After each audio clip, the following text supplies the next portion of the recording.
ಇಂದು SSLC ಪ್ರಥಮ ಭಾಷೆ ಕನ್ನಡದ 12ನೇ ಪದ್ಯಪಾಠ ಹಸಿರು ಪಾಠದ ಪದ್ಯದ ಅಭ್ಯಾಸ ಪ್ರಶ್ನೋತ್ತರಗಳನ್ನು ನೋಡೋಣ. ಹಿಂದಿನ ಪಾಠದ ಪ್ರಶ್ನೋತ್ತರ ನೋಡದೇ ಇದ್ರೆ ವಿಡಿಯೋದ ಡಿಸ್ಕ್ರಿಪ್ಷನ್ ಬಾಕ್ಸ್ನಲ್ಲಿ SSLC ಕನ್ನಡ ಪ್ರಶ್ನೋತ್ತರ ಅಂತಾನೆ ಒಂದು ಪ್ಲೇಲಿಸ್ಟ್ ಲಿಂಕ್ ಇದೆ, ಅದನ್ನು ಒತ್ತಿ ನೋಡಿ. ಅಭ್ಯಾಸ ಪ್ರಶ್ನೋತ್ತರಗಳು. ಮುಖ್ಯ ಪ್ರಶ್ನೆ 1, ಕೊಟ್ಟಿರೋ ಪ್ರಶ್ನೆಗಳಿಗೆ ಒಂದೊಂದು ವಾಕ್ಯಗಳಲ್ಲಿ ಉತ್ತರಿಸಿ. ಮೊದಲ ಪ್ರಶ್ನೆ, ಅಶ್ವಯುಜದ ಭತ್ತದ ಗದ್ದೆಯ ಬಣ್ಣ ಯಾವ ಹಸುರಿನಂತಿದೆ? ಉತ್ತರ, ಅಶ್ವಯುಜದ ಭತ್ತದ ಗದ್ದೆಯ ಬಣ್ಣ ಗಿಳಿಯ ಹಸುರಿನಂತಿದೆ.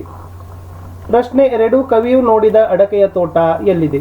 ಉತ್ತರ, ಕವಿಯು ನೋಡಿದ ಅಡಕೆಯ ತೋಟ ಬನದ ಅಂಚಿನಲ್ಲಿ ಇದೆ. ಪ್ರಶ್ನೆ 3, ಹಸುರು ಎಂಬುದು ಯಾವುದನ್ನು ಕಂಡು ಪ್ರೇರಿತವಾದ ಕವನವಾಗಿದೆ? ಉತ್ತರ, ಹಸುರು ಕವನವು ಅಶ್ವಯುಜ ಮಾಸದ ನವರಾತ್ರಿಯಲ್ಲಿ ಪ್ರಕೃತಿಯಲ್ಲಿ ಹೆಪ್ಪುಗಟ್ಟಿದ ಹಚ್ಚ ಹಸುರನ್ನು ಕಂಡು ಪ್ರೇರಿತವಾದ ಕವನವಾಗಿದೆ. ಪ್ರಶ್ನೆ 4, ಕವಿಗೆ ಹುಲ್ಲಿನ ಹಾಸು ಯಾವ ರೀತಿ ಕಂಡಿದೆ?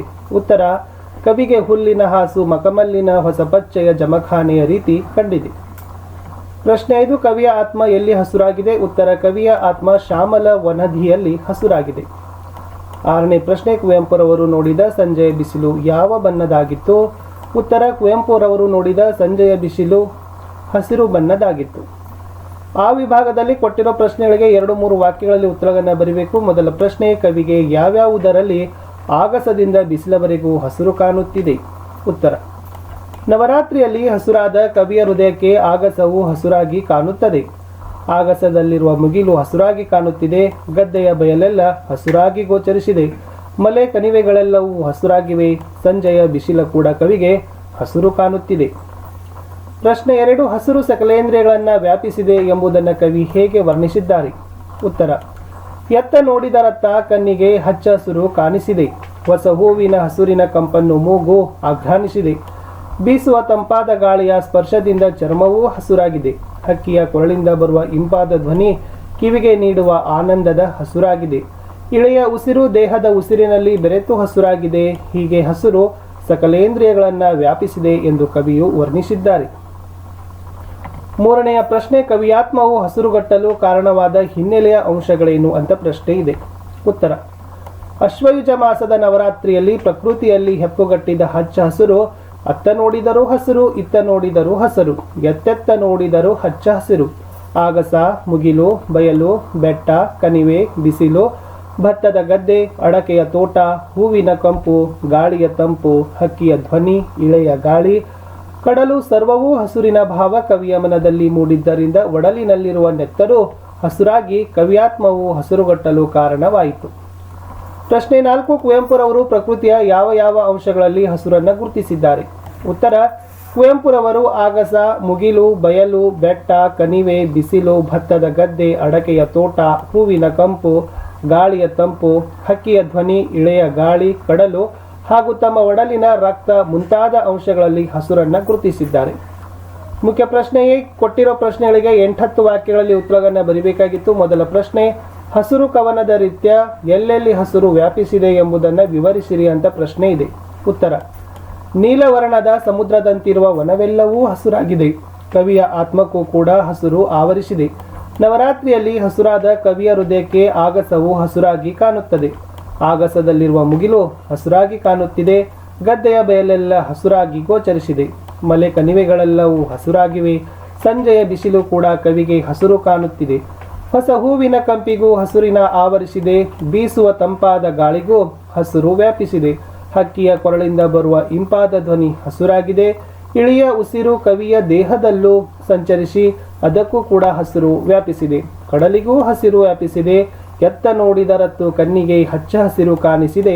ಸರ್ವವೂ ಹಸುರಿನ ಭಾವ ಕವಿಯ ಮನದಲ್ಲಿ ಮೂಡಿದ್ದರಿಂದ ಒಡಲಿನಲ್ಲಿರುವ ನೆತ್ತರು ಹಸುರಾಗಿ ಕವಿಯಾತ್ಮಕ್ಕೂ ಹಸುರು ವ್ಯಾಪಿಸಿದೆ ಎಂದು ವಿವರಿಸಬಹುದು.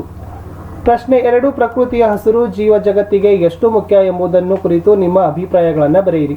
ಉತ್ತರ, ಹಸುರು ಸಕಲ ಜೀವಿಗಳ ಉಸಿರು ಇದ್ದಂತೆ. ಹಸುರು ಪ್ರಕೃತಿಯ ಸಂಭ್ರಮವನ್ನು ತೋರಿಸುತ್ತದೆ. ಹಸುರು ಸಮೃದ್ಧಿಯ ಸಂಕೇತ. ಭೂಮಿ ಹಸುರಿನಿಂದ ಕಂಗೊಳಿಸುತ್ತಿದೆ ಎಂದರೆ ಭೂಮಿ ಸಮೃದ್ಧವಾಗಿದೆ ಎಂದೇ ಅರ್ಥ. ಕವಿ ಕುವೆಂಪುರವರು ಪ್ರಕೃತಿಯನ್ನು ನೋಡಿದ ಭಾವ ಹಸುರುಮಯವಾಗಿದೆ. ಪ್ರಕೃತಿಯ ಚರಚರ ವಸ್ತುಗಳು ಕೂಡ ಕವಿಯ ಆತ್ಮವನ್ನು ಹಸುರುಮಯವಾಗಿಸಿ ಇಡೀ ಪ್ರಕೃತಿಯ ಜೊತೆಗೆ ತಮ್ಮ ಆತ್ಮವನ್ನು ಹಸುರಾಗಿಸಿಕೊಂಡು ರಸಪಾಕದಲ್ಲಿ ಮಿಂದಿದ್ದಾರೆ.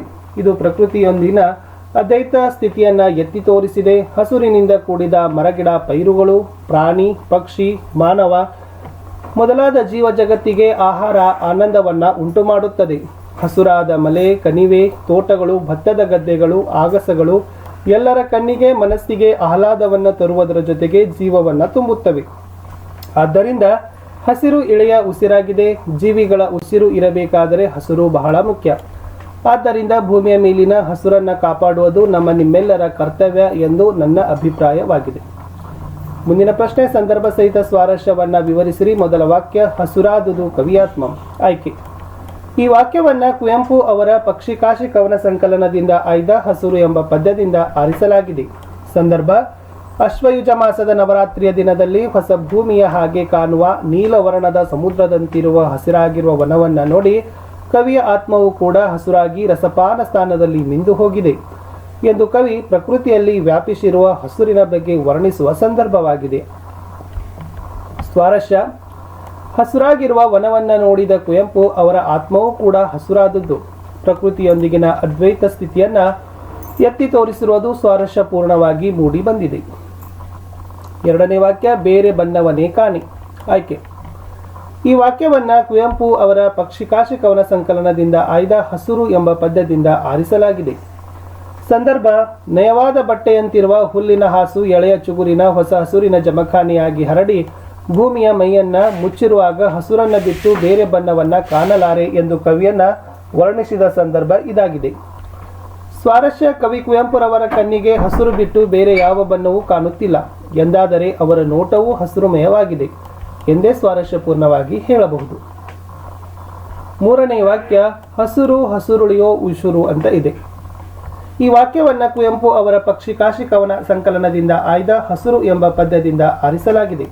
ಸಂದರ್ಭ: ಹೊಸ ಹೂವಿನ ಕಂಪು ಹಸುರಾಗಿದೆ, ಬೀಸುವ ಗಾಳಿಯ ತಂಪು ಹಸುರಾಗಿದೆ, ಹಕ್ಕಿಯ ಕೊರಳಿನ ಧ್ವನಿ ಹಸುರಾಗಿದೆ, ಹಸುರಾಗಿರುವ ಭೂಮಿಯ ಉಸಿರೋ ಹಸಿರಾಗಿದೆ ಎಂದು ಕವಿ ಪ್ರಕೃತಿಯನ್ನ ವರ್ಣಿಸುವ ಸಂದರ್ಭವಾಗಿದೆ. ಸ್ವಾರಸ್ಯ: ಹಸುರು ಭೂಮಿಯ ಉಸಿರು, ಆದ್ದರಿಂದ ಸಕಲ ಭೂಜೀವಿಗಳಿಗೂ ಹಸುರು ಬಹುಮುಖ್ಯವಾದದ್ದು. ಅದು ಸರ್ವ ಜೀವಿಗಳ ಇಂದ್ರಿಯಗಳನ್ನು ವ್ಯಾಪಿಸಿದೆ ಎಂದು ವರ್ಣಿಸಲಾಗಿದೆ. ಮುಂದಿನ ವಾಕ್ಯ, ಹಸುರತ್ತಲ್ ಹಸುರಿತ್ತಲ್ ಹಸುರೆತ್ತಲ್. ಆಯ್ಕೆ: ಈ ವಾಕ್ಯವನ್ನ ಕುವೆಂಪು ಅವರ ಪಕ್ಷಿಕಾಶಿ ಕವನ ಸಂಕಲನದಿಂದ ಆಯ್ದ ಹಸುರು ಎಂಬ ಪದ್ಯದಿಂದ ಆರಿಸಲಾಗಿದೆ. ಸಂದರ್ಭ: ಆ ಕಡೆ ನೋಡಿದರೂ ಹಸುರು, ಈ ಕಡೆ ನೋಡಿದರೂ ಹಸರು, ಎತ್ತೆತ್ತಲು ನೋಡಿದರೂ ಹಸುರು, ಕಡಲು ಹಸುರಾಗಿದೆ. ಕವಿಯ ಆತ್ಮವು ಹಸುರು ಗಟ್ಟಿಬಿಟ್ಟಿದೆ, ಒಡಲೊಳಗಿನ ರಕ್ತವು ಹಸುರಾಗಿದೆ ಎಂದು ಪ್ರಕೃತಿ ಸೌಂದರ್ಯವನ್ನ ಆಸ್ವಾದಿಸಿ ವರ್ಣಿಸಿದ ಸಂದರ್ಭವಾಗಿದೆ. ಸ್ವಾರಸ್ಯ: ಭೂಮಿಯ ಎತ್ತೆತ್ತ ನೋಡಿದರೂ ಹಸುರು. ಇದನ್ನು ನೋಡಿದ ಕವಿಯ ನೆತ್ತರೂ ಆತ್ಮವೂ ಹಸುರುಗಟ್ಟಿ ಪ್ರಕೃತಿ ಮತ್ತು ಕವಿಯ ಆತ್ಮದ ನಡುವೆ ಅದ್ವೈತ ಪ್ರತಿಪಾದಿತವಾಗಿದೆ. ಭಾಷಾ ಚಟುವಟಿಕೆಯಲ್ಲಿ ಪದ್ಯವನ್ನು ಪೂರ್ಣ ಮಾಡಲಿಕ್ಕೆ 2 ಸ್ಟಾಂಜಾಗಳಿದ್ದಾವೆ. ಖಂಡಿತವಾಗಿ ಅವುಗಳನ್ನ ಬಾಯಟ್ ಹಾಕಿ, ನಿಮ್ಮ ಮುಂದಿನ ಪರೀಕ್ಷೆಗೆ ಖಂಡಿತ ಯೂಸ್ ಆಗ್ತದೆ. ಮೊದಲಿತ್ತು, ಹಸುರಾಗಸ ಹಸುರು ಮುಗಿಲು, ಹಸುರು ಗದ್ದೆಯ ಬಯಲು, ಹಸುರಿನ ಮಲೆ ಹಸುರು ಕಣಿವೆ, ಹಸುರು ಸಂಜೆಯಿ ಬಿಸಿಲು, ಹೊಸ ಹೂವಿನ ಕಂಪು ಹಸರು, ಎಲರಿನ ತಂಪು ಹಸರು, ಹಕ್ಕಿಯ ಕೊರಲಿಂಪು ಹಸರು, ಹಸುರು ಹಸುರಳಿಯೋ ಇಸಿರುವಂತಕ್ಕಂಥದ್ದು ಇದೆ. ಇಷ್ಟಿತ್ತು ಸ್ನೇಹಿತರೆ SSLCಯ ಪ್ರಥಮ ಭಾಷೆ ಕನ್ನಡದ 12ನೆಯ ಪದ್ಯಪಾಠ ಹಸುರು ಪಾಠದ ಪ್ರಶ್ನೋತ್ತರಗಳನ್ನ.